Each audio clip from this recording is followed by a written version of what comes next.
TMC വിമത എംപിമാരുടെ nationalist citizen party of India ലയനത്തിൽ നിയമോപദേശം തേടാൻ ലോക്സഭാ സ്പീക്കർ. നിയമമന്ത്രാലയത്തിൽ നിന്ന് സ്പീക്കർ രേഖാമൂലം നിയമോപദേശം തേടുമെന്നാണ് സൂചന. കൂറുമാറ്റ നിരോധന നിയമപ്രകാരം ലയനം നിലനിൽക്കുമോ എന്നതിലാണ് അദ്ദേഹം ഉപദേശം തേടുക. PR അരവിന്ദ് ഈ വാർത്തയുമായി ഡൽഹിയിൽ നിന്ന് ചേരുന്നു. പറയുക അരവിന്ദ്.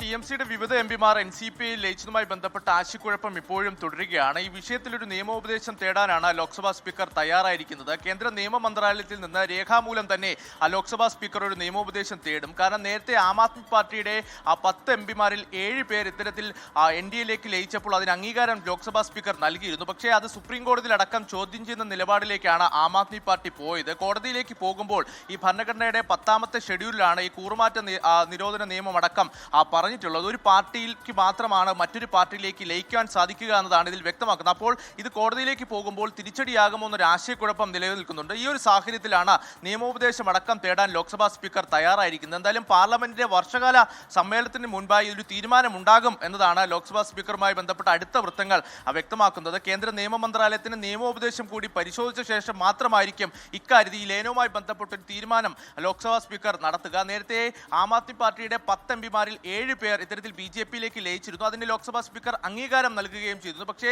വലിയ വിമർശനവും അതുപോലെ തന്നെ കേസടക്കം വന്ന സാഹചര്യത്തിലാണ് ഇപ്പോൾ കേന്ദ്ര നിയമ മന്ത്രാലയത്തിന്റെ ഒരു നിയമോപദേശം തേടിയിരിക്കുന്നത്. നിലവിൽ ലോക്സഭയിൽ 28 എംപിമാരാണ് തൃണമൂൽ കോൺഗ്രസിലുള്ളത്. അതിൽ 20 പേരും വിമതപക്ഷത്തുണ്ട്. തങ്ങൾ NCPയിലേക്ക് ലയിക്കുന്നുവെന്നും അവർ വ്യക്തമാക്കുകയും ചെയ്തിരുന്നു. എന്തായാലും നിയമോപദേശം തേടി കൃത്യമായ പരിശോധനകൾക്ക് ശേഷം മാത്രമായിരിക്കും ഈ ലയനത്തിന് സ്പീക്കർ ഒരു അംഗീകാരം നൽകുക.